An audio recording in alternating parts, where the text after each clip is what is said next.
whether the GDP will double in their Amrit Kal period under the NDA government. Will it grow to 200 lakh crore by March 2024? And I want the Honorable Finance Minister to answer that question. குறைந்த விலை நிறைந்த தரம் தங்கள் தேவைகள் அனைத்தும் ஒரே இடத்தில் Jeyachandran Textiles.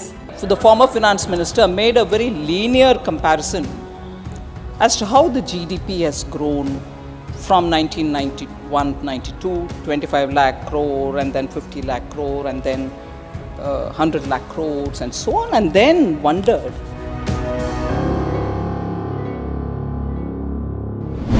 in 91-92, India's GDP was 25 lakh crore. In 12 years, in 2003-4, it doubled to 50 lakh crore, doubled. In 10 years, under UPA, it doubled to 100 lakh crore, 25 to 50 to 100. I ask one simple question.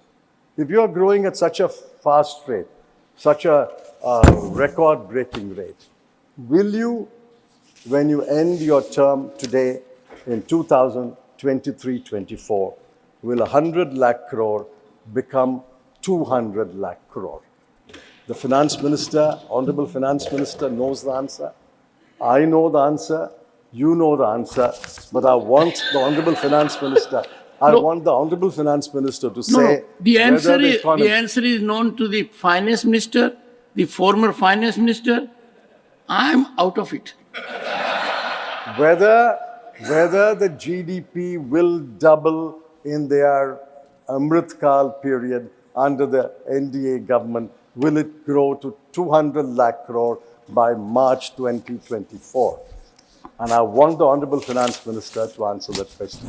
So the former finance minister made a very linear comparison as to how the GDP has grown from 1991-92, 25 lakh crore and then 50 lakh crore and then 100 lakh crores and so on, and then wondered if I will say that by the end of 23-24, India will have 100 lakh crore as the GDP.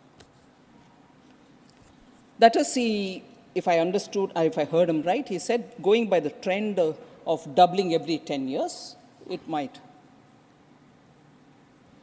So I'm confident that the question is asked with a certain sense of confidence that the Indian economy and people are contributing for its growth. But I would only refer to one editorial which appears today in a paper.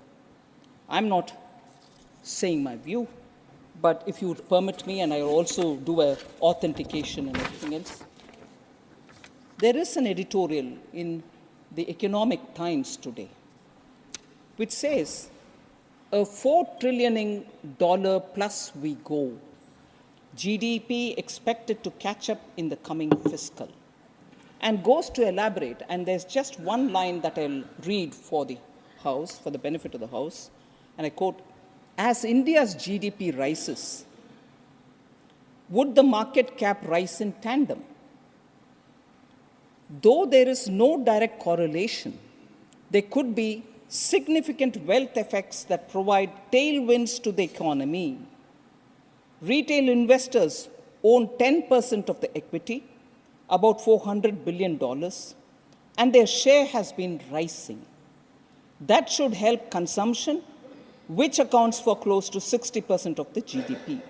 So, linking that to the growth of the GDP itself, this write-up, which is an editorial in a paper, which is a pink paper, which observes the Indian economy, we get a picture and a probable answer to the former finance minister. Sir, then the worker population ratio was also another issue that the Honorable former finance minister raised. I just want to highlight incorrect it was for him to suggest that the worker population ratio has not improved. There is, obviously he's done some kind of a, if you permit me, whimsical calculation there and then, and which serves him well, and the interpretation is not right. As per the PLFS, that is the Periodic Labour Force Survey, WPR, the worker population ratio, that is the share of the employed in the total population, has increased to 56% in 2022-23 from 46.8% in 2017-18. And I underline the fact that this is post-COVID, that it has gone up to 56%.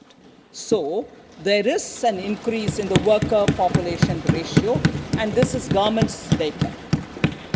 So youth unemployment rate, that is the age between 15 to 29, has declined. Unemployment rate has declined to 10% in 2022-23 from 17.8% in 17-18.